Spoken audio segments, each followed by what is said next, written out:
Paper 63. The First Human Family. Urantia was registered as an inhabited world when the first two human beings, the twins, were 11 years old, and before they had become the parents of the firstborn of the second generation of actual human beings. And the Archangel message from Salvington, on this occasion of formal planetary recognition, closed with these words: Man-mind has appeared on 606 of Satania, and these parents of the new race shall be called Andon and Fonta. And all archangels pray that these creatures may speedily be endowed with the personal indwelling of the gift of the Spirit of the Universal Father. Andon is the Nebadon name which signifies the first father-like creature to exhibit human perfection hunger. Fonta signifies the first son-like creature to exhibit human perfection hunger. Andon and Fonta never knew these names until they were bestowed upon them at the time of fusion with their thought adjusters. Throughout their mortal sojourn on Urantia, they called each other Santa An and Santa N, Santa An meaning loved by mother, Santa N signifying loved by father. They gave themselves these names, and the meanings are significant of their mutual regard and affection. 1. Andon and Fonta. In many respects, Andon and Fonta were the most remarkable pair of human beings that have ever lived on the face of the earth. This wonderful pair, the actual parents of all mankind, were in every way superior to many of their immediate descendants, and they were radically different from all of their ancestors, both immediate and remote.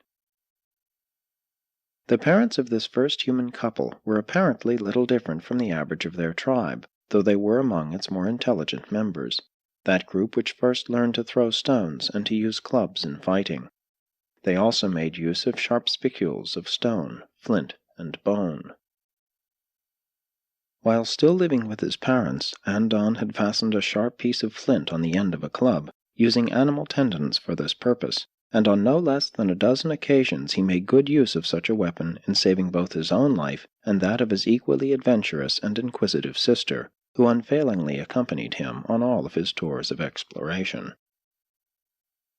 The decision of Andon and Fonta to flee from the primates' tribes implies a quality of mind far above the baser intelligence which characterized so many of their later descendants who stooped to mate with their retarded cousins of the simian tribes. But their vague feeling of being something more than mere animals was due to the possession of personality and was augmented by the indwelling presence of the thought adjusters. 2. The Flight of the Twins. After Andon and Fonta had decided to flee northward, they succumbed to their fears for a time, especially the fear of displeasing their father and immediate family. They envisaged being set upon by hostile relatives, and thus recognized the possibility of meeting death at the hands of their already jealous tribesmen. As youngsters, the twins had spent most of their time in each other's company, and for this reason had never been overly popular with their animal cousins of the primates' tribe. Nor had they improved their standing in the tribe by building a separate and very superior tree home. And it was in this new tree home among the tree tops one night after they had been awakened by a violent storm, and as they held each other in fearful and fond embrace, that they finally and fully made up their minds to flee from the tribal habitat and the home tree-tops.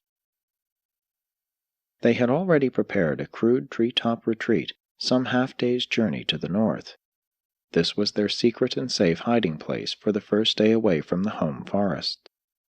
Notwithstanding that the twins shared the primates' deathly fear of being on the ground at night time, they sallied forth shortly before nightfall on their northern trek.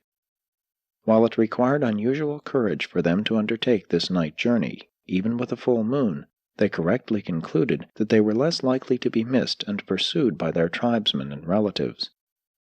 And they safely made their previously prepared rendezvous shortly after midnight. On their northward journey, they discovered an exposed flint deposit, and, finding many stones suitably shaped for various uses, gathered up a supply for the future. In attempting to chip these flints so that they would be better adapted for certain purposes, Andon discovered their sparking quality and conceived the idea of building fire. but the notion did not take firm hold of him at the time, as the climate was still salubrious, and there was little need of fire. But the autumn sun was getting lower in the sky, and as they journeyed northward the nights grew cooler and cooler. Already they had been forced to make use of animal skins for warmth. Before they had been away from home 1 moon, Andon signified to his mate that he thought he could make fire with the flint. They tried for 2 months to utilize the flint spark for kindling a fire, but only met with failure. Each day this couple would strike the flints and endeavor to ignite the wood. Finally, one evening about the time of the setting of the sun, the secret of the technique was unraveled when it occurred to Fonta to climb a nearby tree to secure an abandoned bird's nest. The nest was dry and highly inflammable, and consequently flared right up into a full blaze the moment the spark fell upon it. They were so surprised and startled at their success that they almost lost the fire, but they saved it by the addition of suitable fuel, and then began the first search for firewood by the parents of all mankind. This was one of the most joyous moments in their short but eventful lives. All night long they sat up watching their fire burn, vaguely realizing that they had made a discovery which would make it possible for them to defy climate, and thus forever to be independent of their animal relatives of the southern lands. After 3 days' rest and enjoyment of the fire, they journeyed on. The primates' ancestors of Andon had often replenished fire which had been kindled by lightning, but never before had the creatures of Earth possessed a method of starting fire at will. But it was a long time before the twins learned that dry moss and other materials would kindle fire just as well as birds' nests. 3. Andon's family. It was almost 2 years from the night of the twins' departure from home before their first child was born. They named him Sontad, and Sontad was the first creature to be born on Urantia who was wrapped in protective coverings at the time of birth. The human race had begun, and with this new evolution there appeared the instinct properly to care for the increasingly enfeebled infants, which would characterize the progressive development of mind of the intellectual order as contrasted with the more purely animal type. Andon and Fonta had 19 children in all, and they lived to enjoy the association of almost 100 grandchildren and 6 great-grandchildren. The family was domiciled in 4 adjoining rock shelters, or semi-caves, 3 of which were interconnected by hallways which had been excavated in the soft limestone with flint tools devised by Andon's children. These early Andonites evinced a very marked clannish spirit. They hunted in groups and never strayed very far from the home site. They seemed to realize that they were an isolated and unique group of living beings, and should therefore avoid becoming separated. This feeling of intimate kinship was undoubtedly due to the enhanced mind ministry of the adjutant spirits. Andon and Fonta labored incessantly for the nurture and uplift of the clan. They lived to the age of 42, when both were killed at the time of an earthquake by the falling of an overhanging rock. 5 of their children and 11 grandchildren perished with them, and almost a score of their descendants suffered serious injuries. Upon the death of his parents, Sontad, despite a seriously injured foot, immediately assumed the leadership of the clan and was ably assisted by his wife, his eldest sister. Their first task was to roll up stones to effectively entomb their dead parents, brothers, sisters, and children. Undue significance should not attach to this act of burial. Their ideas of survival after death were very vague and indefinite, being largely derived from their fantastic and variegated dream life. This family of Andon and Fonta held together until the 20th generation, when combined food competition and social friction brought about the beginning of dispersion. 4. The Andonic clans. Primitive man, the Andonites, had black eyes and a swarthy complexion, something of a cross between yellow and red. Melanin is a coloring substance which is found in the skins of all human beings. It is the original Andonic skin pigment. In general appearance and skin color, these early Andonites more nearly resembled the present-day Eskimo than any other type of living human beings. They were the first creatures to use the skins of animals as a protection against cold. They had little more hair on their bodies than present-day humans. The tribal life of the animal ancestors of these early men had foreshadowed the beginnings of numerous social conventions, and with the expanding emotions and augmented brain powers of these beings, there was an immediate development in social organization and a new division of clan labor. They were exceedingly imitative, but the play instinct was only slightly developed, and the sense of humor was almost entirely absent. Primitive man smiled occasionally, but he never indulged in hearty laughter. Humor was the legacy of the later Adamic race. These early human beings were not so sensitive to pain, nor so reactive to unpleasant situations as were many of the later evolving mortals. Childbirth was not a painful or distressing ordeal to Fonta and her immediate progeny. They were a wonderful tribe. The males would fight heroically for the safety of their mates and their offspring. The females were affectionately devoted to their children. But their patriotism was wholly limited to the immediate clan. They were very loyal to their families. They would die without question in defense of their children, but they were not able to grasp the idea of trying to make the world a better place for their grandchildren. Altruism was as yet unborn in the human heart, notwithstanding that all of the emotions essential to the birth of religion were already present in these Urantia aborigines.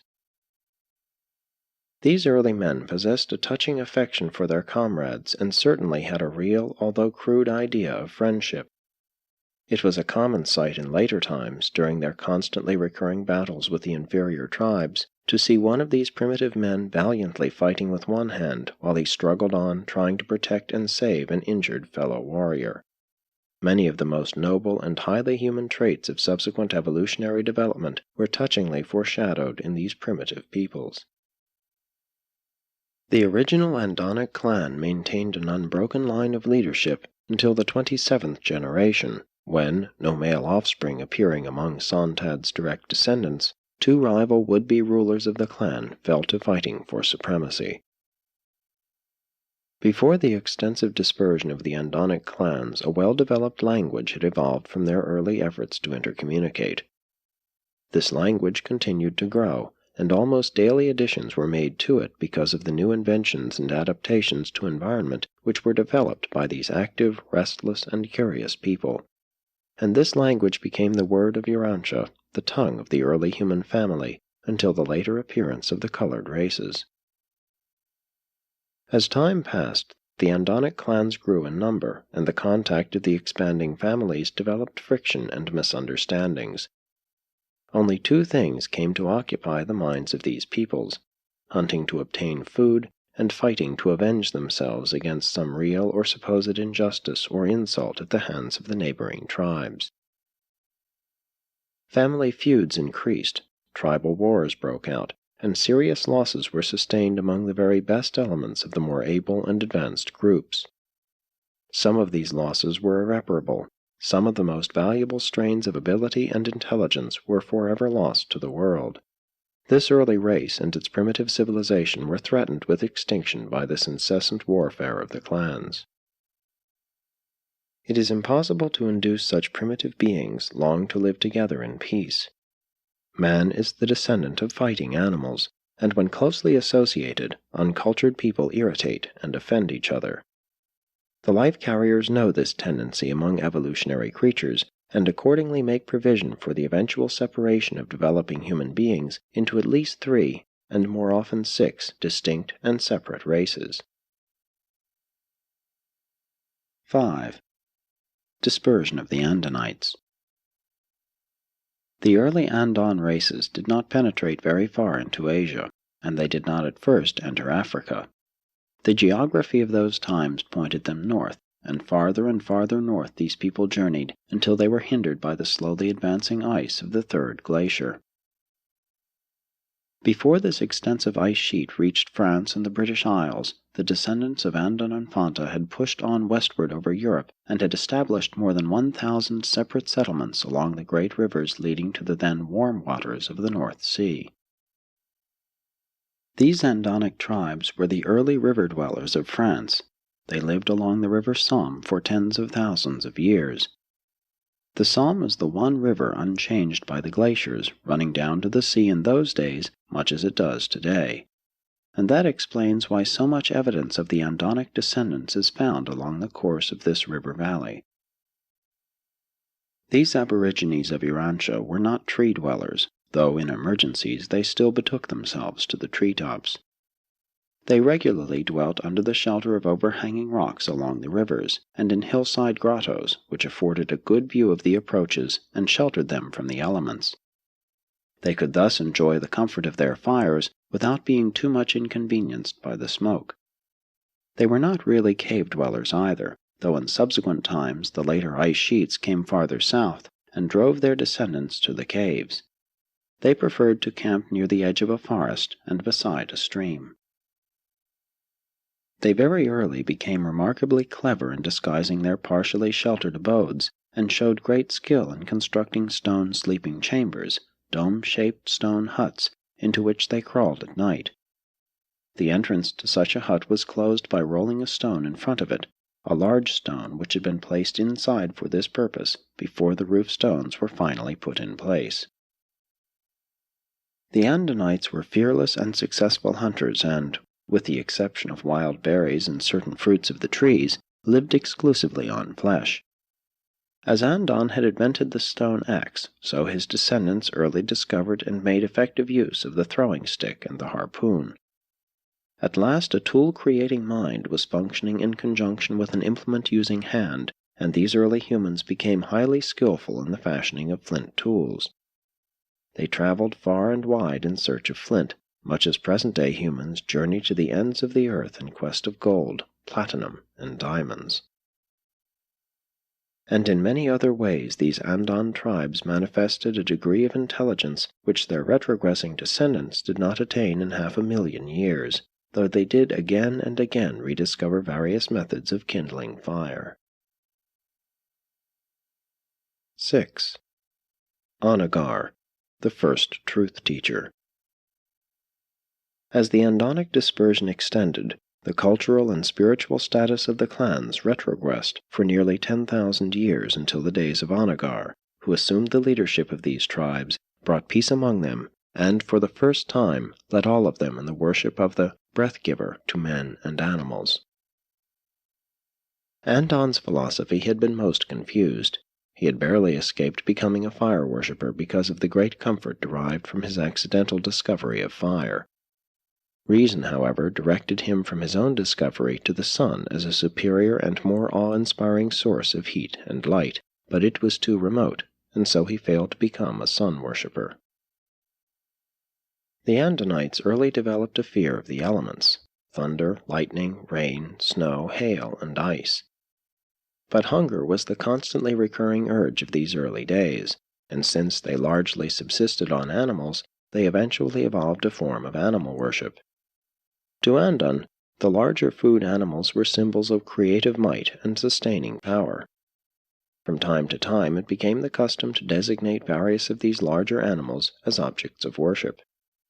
During the vogue of a particular animal, crude outlines of it would be drawn on the walls of the caves, and later on, as continued progress was made in the arts, such an animal god was engraved on various ornaments. Very early the Andonic peoples formed the habit of refraining from eating the flesh of the animal of tribal veneration. Presently, in order more suitably to impress the minds of their youths, they evolved a ceremony of reverence which was carried out about the body of one of these venerated animals, and still later on, this primitive performance developed into the more elaborate sacrificial ceremonies of their descendants. And this is the origin of sacrifices as a part of worship. This idea was elaborated by Moses in the Hebrew ritual, and was preserved in principle by the Apostle Paul as the doctrine of atonement for sin by the shedding of blood. That food was the all-important thing in the lives of these primitive human beings is shown by the prayer taught these simple folks by ONAGAR, their great teacher. And this prayer was, O breath of life, give us this day our daily food, deliver us from the curse of the ice, save us from our forest enemies, and with mercy receive us into the great beyond. ONAGAR maintained headquarters on the northern shores of the ancient Mediterranean in the region of the present Caspian Sea at a settlement called Oban, the tarrying place on the westward turning of the travel trail leading up northward from the Mesopotamian Southland. From Oban he sent out teachers to the remote settlements to spread his new doctrines of one deity and his concept of the hereafter, which he called the Great Beyond. These emissaries of ONAGAR were the world's first missionaries. They were also the first human beings to cook meat, the first regularly to use fire in the preparation of food. They cooked flesh on the ends of sticks and also on hot stones. Later on they roasted large pieces in the fire, but their descendants almost entirely reverted to the use of raw flesh. ONAGAR was born 983,323 years ago, from AD 1934, and he lived to be 69 years of age. The record of the achievements of this mastermind and spiritual leader of the pre-planetary prince days is a thrilling recital of the organization of these primitive peoples into a real society. He instituted an efficient tribal government, the like of which was not attained by succeeding generations in many millenniums. Never again, until the arrival of the planetary prince, was there such a high spiritual civilization on Earth. These simple people had a real though primitive religion, but it was subsequently lost to their deteriorating descendants. Although both Andon and Fonta had received thought adjusters, as had many of their descendants, it was not until the days of ONAGAR that the adjusters and guardian seraphim came in great numbers to Urantia. This was, indeed, the golden age of primitive man. 7. The survival of Andon and Fonta. Andon and Fonta, the splendid founders of the human race, received recognition at the time of the adjudication of Urantia upon the arrival of the planetary prince, and in due time they emerged from the regime of the Mansion worlds with citizenship status on Jerusalem. Although they have never been permitted to return to Urantia, they are cognizant of the history of the race they founded. They grieved over the Caligastia betrayal, sorrowed because of the Adamic failure, but rejoiced exceedingly when announcement was received that Michael had selected their world as the theater for his final bestowal.